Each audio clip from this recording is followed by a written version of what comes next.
Bismillahirrahmanirrahim. Assalamualaikum warahmatullahi wabarakatuh.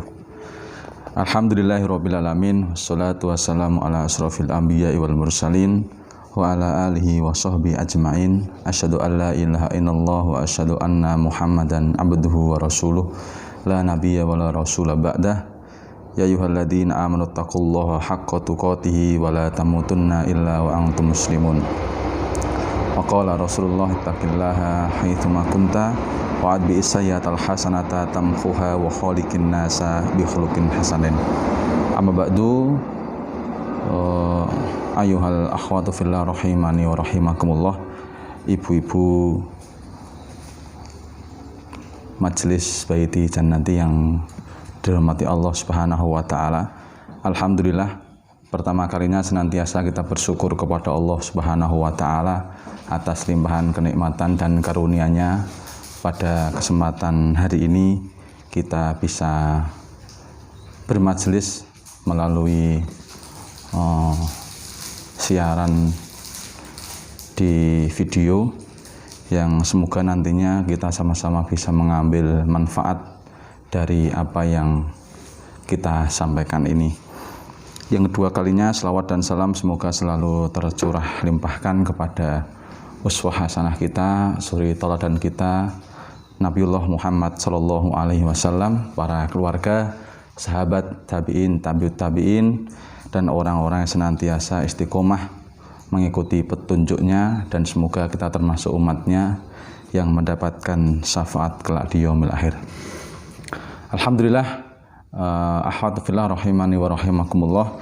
Ibu-ibu sekalian, pada kesempatan hari ini mohon maaf, kami diberikan amanah untuk memberikan satu tausiah di pengajian Baiti Jannati. Ya, mungkin pada kesempatan ini saya bersama-sama di Baiti Jannati untuk kesekian kalinya di beberapa waktu lalu melalui kajian langsung offline di SDIT Mutiara Insani, dan pada kesempatan ini kami diminta untuk memberikan mauidhah hasanah melalui video. Semoga bisa sama-sama kita belajar atas video ini. Akhwatu fillah rahimani wa rahimakumullah. Berangkat dari satu firman Allah Subhanahu wa taala, A'udzu billahi minasyaitonir rajim. Wa minan nasi may ya'budullaha ala harfin fa in asabahu khairun itma'anna bih wa in asabathu fitnatun inqalaba ala wajhi khasirat dunya wal akhirah dzalika huwal khusranul mubin. Dalam Al-Hajj ayat 11 Allah Subhanahu wa taala berfirman, wa minan nasi may ya'budullaha ala harfin, dan di antara manusia ada yang menyembah Allah hanya di tepi-tepian saja. Fa in asabahu khairun itma'anna bih, maka jika dia memperoleh kebajikan, dia merasa puas. Wa in asabathu fitnatun ninqalaba ala wajhi, dan jika dia ditimpa satu cobaan, dia berbalik ke belakang. Dia rugi di dunia dan akhirat, itulah kerugian yang nyata. Akhwatu fillah rahimani wa rahimakumullah.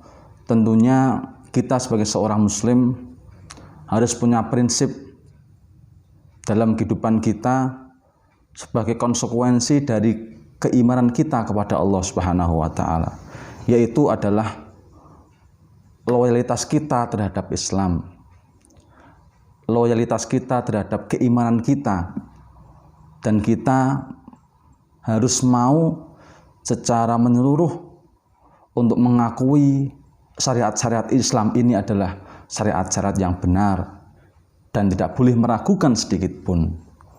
Ya.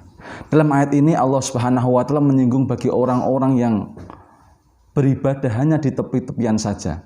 Ya. Ketika dia merasa dengan ibadah itu dia nyaman, tidak ada kerugian dari harta, jiwanya, badannya, anak keluarganya dan sebagainya, maka dia melanjutkan ibadah-ibadah itu. Akan tetapi di saat ada ibadah-ibadah yang di sana penuh dengan resiko, cacian, hujatan, ya, kemudian sangat beresiko terhadap dirinya, terhadap nyawanya bahkan, maka dia balik ke belakang, ya. Dia balik ke belakang, tidak mau melakukan ibadah itu, ya. Ini sesuatu yang tentunya perlu kita luruskan, ya. Ketika kita mengaku menjadi orang yang muslim, orang yang beriman kepada Allah, ya ayyuhalladzina amanu udkhulu fis-silmi kafah dalam surat Al-Baqarah. Wahai orang-orang yang beriman, udkhulu, masuklah fis-silmi, ya, ke dalam Islam kafah, secara menyeluruh. Nah, ini menunjukkan kepada kita semua bagaimana loyalitas kita terhadap Islam, terhadap syariat-syariat Islam, ya. Apapun syariat Islam itu, ketika memang diwajibkan atas kita saat itu, maka senang atau tidak senang, berat ataupun tidak berat, beresiko terhadap diri kita atau keluarga kita ataupun tidak, maka tentunya kita tidak menghiraukan itu dan lebih memprioritaskan terhadap kewajiban kita kepada Allah itu, ya. Inilah konsekuensi kita sebagai seorang muslim. Nah, kalau kita tarik dalam kehidupan kita, jamaah rahimani wa rahimakumullah, tentunya dalam hidup bermasyarakat, dalam bersosial kemasyarakatan, ada ketika kita melakukan ibadah-ibadah, ya, mungkin ada ibadah-ibadah tertentu yang di sana penuh dengan tanda tanya dari masyarakat sekitar, penuh dengan cibiran dari masyarakat sekitar, penuh dengan sesuatu yang menjadikan diri kita kemudian futur atas omongan-omongan orang. Nah, ini tentunya menjadi penguji keimanan kita. Apakah kita teguh dengan keimanan kita itu, ataukah kita kemudian luntur dengan omongan-omongan orang itu, ya. Kita sebagai seorang muslim paham bahwasanya kehidupan kita di dunia ini yang diciptakan oleh Allah untuk beribadah kepada Allah. Nah, dan tentunya konsekuensi ibadah itu jangan kemudian kita kerucutkan ibadah-ibadah itu adalah ibadah-ibadah mahdhah saja, ibadah-ibadah yang berhubungan dengan Allah langsung saja. Tidak, ya. Allah tidak akan pernah mewajibkan seorang hamba kecuali sesuai dengan kadar kemampuannya, ya. La yukallifullahu nafsan illa wus'aha. Allah tidak akan memberikan beban, Allah tidak akan membebani nafsan seorang illa wus'aha, kecuali sesuai dengan kemampuannya. Nah, ibadah di sini adalah sangat luas, ya. Ibadah ini cakupannya sangat luas, ya. Bisa ibadah-ibadah itu yang langsung berhubungan dengan Allah, ataupun ibadah-ibadah itu yang menjadikan sarana makhluk Allah untuk beribadah kita kepada Allah Subhanahu wa taala. Ketika sholat itu juga bentuk ibadah kepada Allah. Sarana menjadikan orang lain sebagai bentuk ibadah kita kepada Allah seperti menjenguk orang sakit, menolong anak yatim, memberikan makan kepada orang yang kesusahan. Inilah sebuah ibadah kepada Allah. Bahkan ketika kita mengerucut kepada bagaimana Allah Subhanahu wa taala menciptakan seorang itu untuk beribadah kepada Allah, maka tentunya konsekuensi 24 jam dalam sehari kita juga bisa berbentuk ibadah kepada Allah. Hal-hal mubah pun bisa kita arahkan nilainya untuk kita beribadah kepada Allah. Ahadu fillah rahimani wa rahimakumullah. Oleh karena itu, jangan dianggap kesibukan seorang perempuan di rumah itu bukan ibadah kepada Allah. Jangan dianggap ketika di rumah tidak terlihat banyak orang, tidak menjadi orang-orang sosialita, tidak bernilai ibadah kepada Allah. Justru itu adalah kesempatan kita untuk memurnikan keikhlasan kita untuk beribadah kepada Allah, karena hanya Allah yang melihat atas apa yang kita kerjakan di rumah. Mendidik anak, membersihkan rumah, mencuci pakaian, dan apapun aktivitas di rumah itu, sesuatu yang mubah pun ketika kita niatkan untuk beribadah kepada Allah, bisa bernilai ibadah kepada Allah. Selama Allah Subhanahu wa taala ridho terhadap perbuatan itu, dan tidak ada unsur kesyirikan di dalamnya. Alhamdulillah rahimani wa rahimakumullah. Kembali dalam surat Al-Hajj ayat 11 tadi, yaitu orang-orang yang beribadah di tepian. Ya, orang-orang yang beribadah di tepian.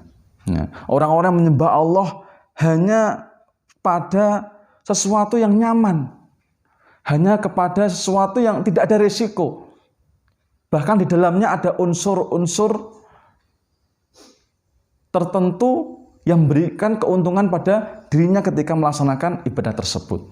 Walaupun memang secara dirinya ikhlas mencari keridhaan Allah, tapi di situ ada unsur keuntungan-keuntungan yang dia dapat. Dia nyaman dengan ibadah itu. Memberikan santunan kepada anak yatim di masjid dalam sebuah event. Mungkin dia ikhlas di situ, tapi dia mempunyai keuntungan dilihat oleh banyak orang. Ya, mendapatkan pujian walaupun dia tidak ingin dipuji oleh orang. Nah, ini mungkin ibadah-ibadah seperti itu nyaman. Ya, tetapi ketika dia melaksanakan satu syariat atau menjauhi satu larangan-larangan dari Allah, yang ketika dia menjauhi larangan itu, ya, konsekuensinya adalah di mata tetangga masyarakat, ya, dia tidak siap meninggalkan kebid'ahan, meninggalkan adat masyarakat yang penuh dengan kesyirikan, yang itu sudah lama menjadi rutinitas dari masyarakatnya itu. Nah, ini ujian, ya. Ini ujian. Apakah kita bisa, ya, menghadapi ujian itu ketika kita meninggalkan adat tradisi yang penuh dengan kesyirikan atau kebid'ahan itu, atau kemudian kita mengikuti adat-adat itu dalam rangka supaya tidak ada omongan-omongan dari orang lain. Jadi tentunya sesuatu yang menguji konsekuensi keimanan kita kepada Allah. Yang tadi saya menyebutkan, ya ayyuhalladzina amanu dukhulu fis-silmi kafah. Ini totalitas kita terhadap syariat Islam. Ya. Allah Subhanahu wa taala, ya, juga menyebutkan dalam ayat yang lain dalam Al-Baqarah 216, Allah Subhanahu wa taala menyebutkan, wa asa an takrahu syai'an wa huwa khairul lakum wa asa an tuhibbu syai'an wa huwa syarrul lakum. Ya. Wa asa an takrahu, ya. Boleh jadi kamu tidak menyenangi sesuatu wa huwa khairul lakum, dan di mata Allah itu adalah sesuatu yang baik bagi dirimu. Wa asa an tuhibbu syai'an wa huwa syarrul lakum, dan bisa jadi apa yang kamu sukai dari kehidupan dunia ini, apa yang kamu cintai dari dunia ini, harta, tahta, anak-anak, dan lain sebagainya, ya, wa huwa syarrul lakum, padahal itu sesuatu yang buruk bagi kalian semua. Jamaah rahimani wa rahimakumullah, ya, dari sini menunjukkan kepada kita semua, ya, tolak ukur kita dalam melakukan sebuah tindakan, yaitu syariat-syariat Allah, adalah tolak ukur kita adalah Allah suka tidak terhadap apa yang kita lakukan. Ini syariat Allah atau tidak yang kita lakukan. Ini sesuatu yang diperintahkan Allah atau dibolehkan oleh Allah dan dicintai oleh Allah atau bukan. Ketika itu dicintai, dibolehkan, dan bahkan diwajibkan oleh Allah, maka kita lakukan itu perlahan-lahan, bertahap ketika sulit, dan tidak meninggalkan dan tidak ragu sedikit pun atas syariat tersebut. Karena mungkin bisa jadi syariat itu kita sulit, tidak suka dengan syariat itu. Tetapi bagi Allah, di mata Allah, syariat itu adalah sesuatu yang baik bagi kita semua. Dan begitu sebaliknya, ketika kita mencintai sesuatu, suka terhadap sesuatu, satu barang, satu tindakan, satu aktivitas, satu kegiatan, ketika itu tidak disukai oleh Allah, sesuatu yang dilarang oleh Allah, suatu bid'ah, suatu kemusyrikan, mengandung sesuatu yang sangat tidak bagus, maka kita terpaksa memaksakan diri untuk meninggalkan perbuatan-perbuatan tersebut, karena tolak ukur kita adalah bagaimana Allah Subhanahu wa taala memandang. Jamaah rahimani wa rahimakumullah, akhwatu fillah rahimani wa rahimakumullah, itulah tentunya sebagai bentuk pengorbanan kita sebagai seorang yang mukmin, orang yang betul-betul beriman kepada Allah. Konsekuensinya adalah untuk mengikuti apa yang disyariatkan oleh Allah Subhanahu wa taala dan meninggalkan apa yang dilarang oleh Allah. Walam yartabu. Ya, dalam ayat yang lain Allah Subhanahu wa taala menjelaskan, dan tidak ragu. Ya, terhadap syariat itu. Tidak ragu sedikit pun. Ya. Ketika kita ragu, nah ini perlu ditanyakan keimanan kita. Atau bahkan mempertanyakan, ini perlu dipertanyakan juga keimanan kita kepada Allah. Ya, tentunya kita menjadikan hal ini sebagai bentuk muhasabah kita, tadkirah kita. Semoga kita termasuk hamba-hamba Allah yang totalitas, berusaha totalitas sesuai dengan bagaimana Allah Subhanahu wa taala mengatur sistemnya untuk kita semua dalam Al-Qur'an, dalam hadis Rasulullah, dalam ijma' sahabat, ya. Dan semoga kita termasuk orang-orang yang diberikan keistiqomahan untuk selalu bisa menjaga keimanan kita sampai akhir dari kehidupan kita. Barakallahu lakum fil Qur'an al-azim wa nafa'ani wa iyyakum min ayati wa dzikril hakim. Rabbighfir warham wa anta khairur rahimin. Assalamualaikum warahmatullahi wabarakatuh.